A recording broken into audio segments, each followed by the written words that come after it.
Saudara-saudariku yang terkasih dalam Tuhan Yesus Kristus, salam damai sejahtera, Horas berkat dalam.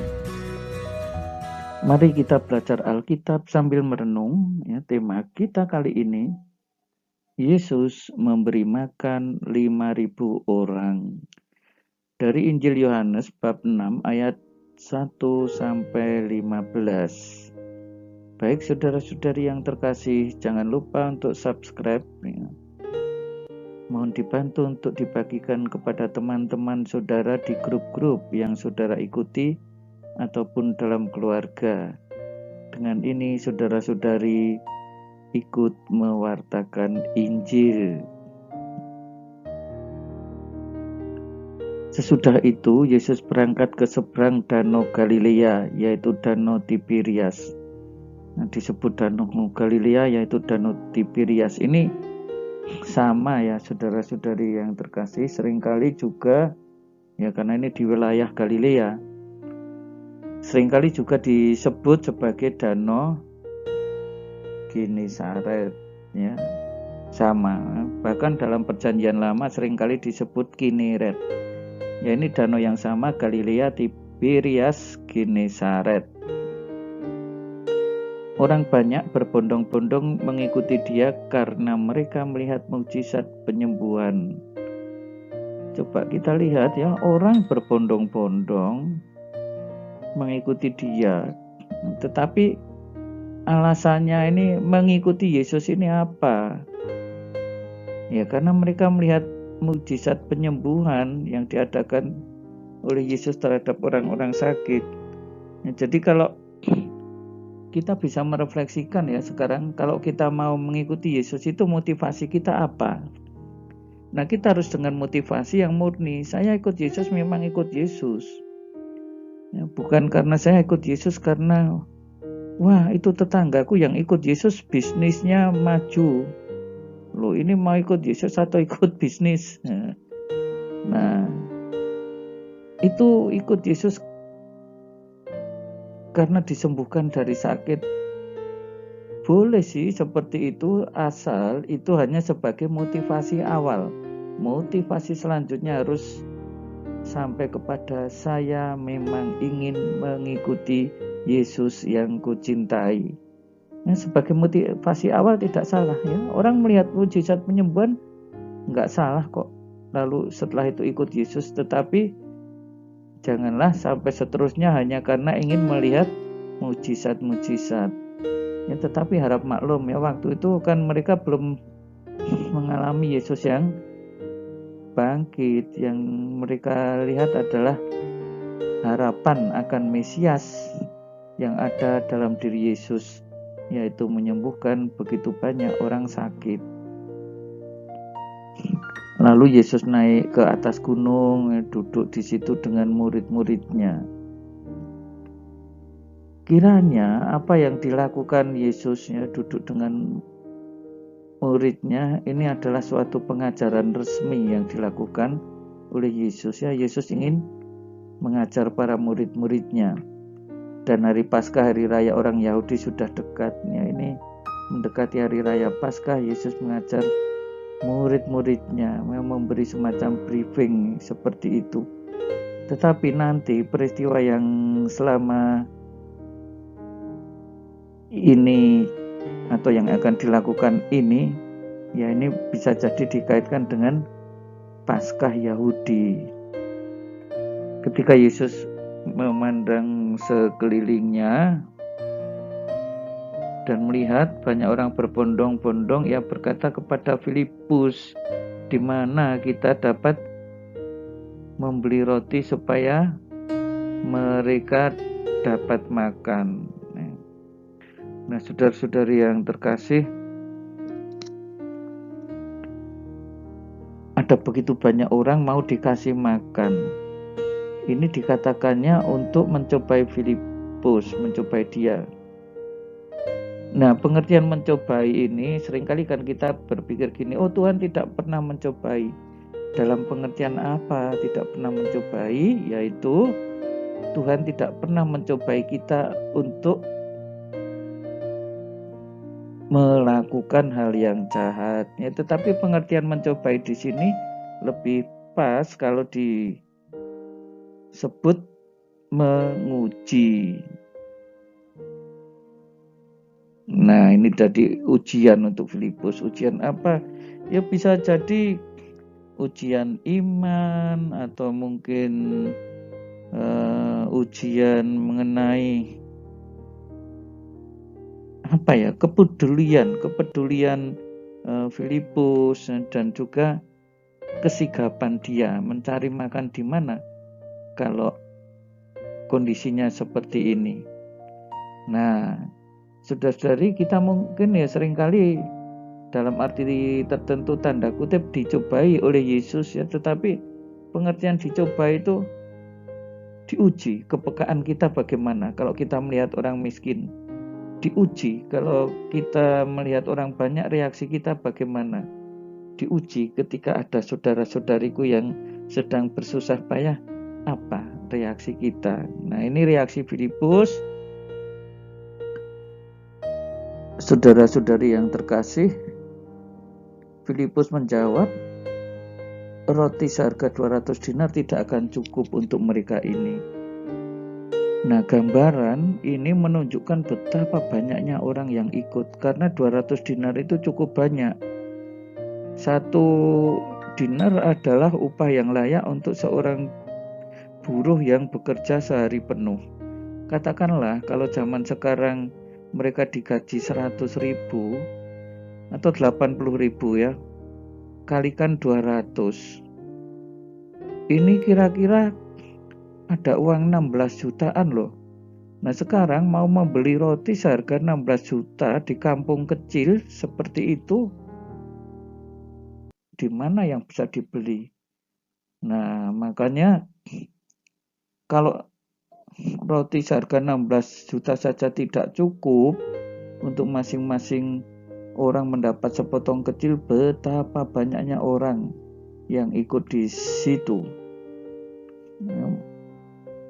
Murid yang lain itu Andreas, saudara Simon, berkata, di sini ada seorang anak yang mempunyai 5 roti jelai dan 2 ikan. Ya, roti jelai adalah roti makanan harian yang yaitu harganya murah ya, bukan roti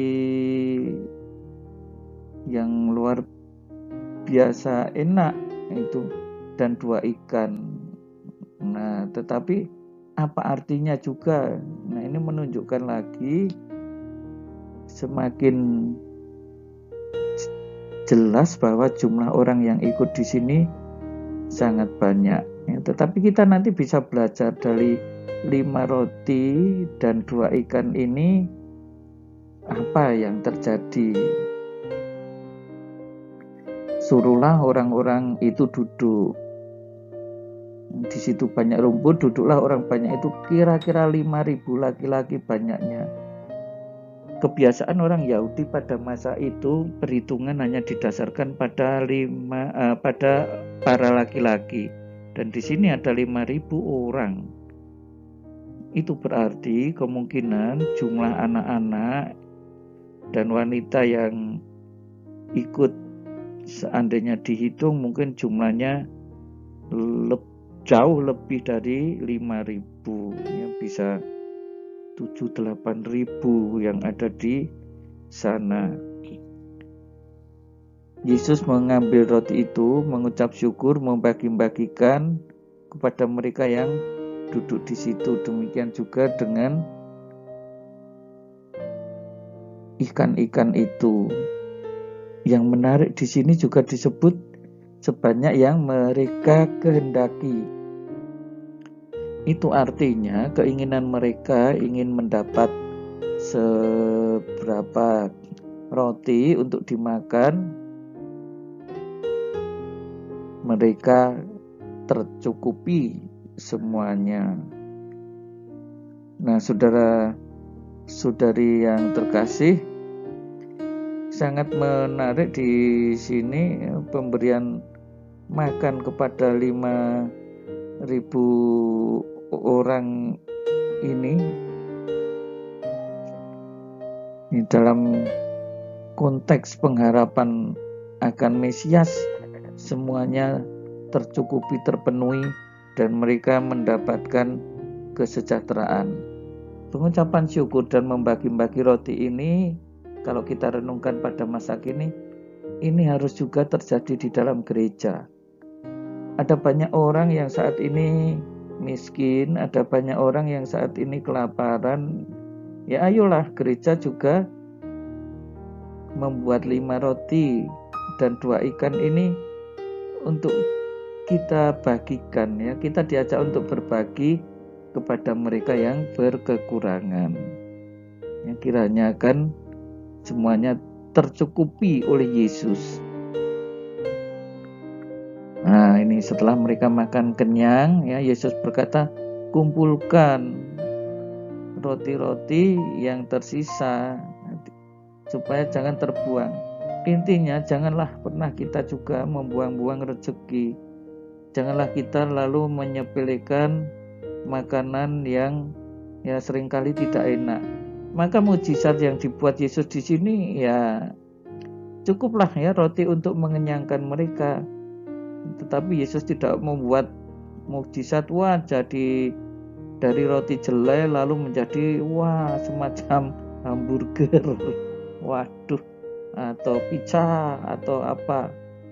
Tidak, ini hanya ya memang benar-benar berbagi makanan yang sederhana, ya. Dan disebutkan di sini mereka mengumpulkan dan mengisi 12 bakul penuh dari potongan 5 roti jelai. Nah, saudara-saudari yang terkasih, cukup banyak yang tersisa ya, 12 bakul. Ternyata seringkali dari sisa-sisa yang sering dengan gampang kita buang, kalau dikumpulkan dari berbagai tempat, 12 bakul. Nah, ini 12 bakul ini bisa untuk memberi makan berapa orang. Kalau kita setiap hari membuang makanan, sebenarnya yang kita kumpulkan dalam setahun itu mungkin bisa untuk hidup orang miskin selama 1 bulan. Nah, saudara-saudari yang terkasih, kita memohon ya semoga kita mampu berbagi namun juga berhati-hati. Tidak, ya istilah Jawa itu ngeceh-ceh rezeki menghambur-hamburkan rezeki.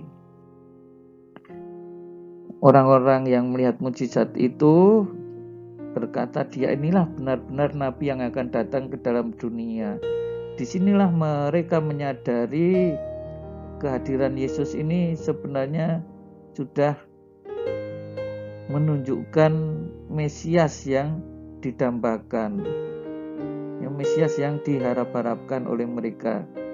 Karena Yesus tahu bahwa mereka tidak datang dan tidak membawa dia dengan paksa untuk menjadi raja, ia menyingkir seorang diri. Kita lihat saudara-saudari dipaksa untuk menjadi raja. Karena apa ya? Karena mukjizat ini tidak hanya roti, kan sebelumnya sudah ada mukjizat penyembuhan, kan mereka datang berbondong-bondong karena itu. Nah, tetapi itu bukan yang diharapkan dari Yesus seharusnya. Ya, Yesus membuat mukjizat supaya orang itu sadar memang Yesus itu Mesias, tetapi bukan Mesias dalam arti jasmani belaka. Dialah sang penebus, pembebas umat manusia dari dosa. Saudara-saudari, Tuhan Yesus memberkati. Horas berkah dalam. Jangan lupa nyalakan loncengnya dan berbagi dengan saudara-saudara kita, sharing di kolom komentar. Saudara-saudari sekalian, pekerjaan saudara, keluarga saudara dinaungi, dibimbing, dan diberkati oleh Allah yang Maha Kuasa, Bapa dan Putera dan Roh Kudus. Amin.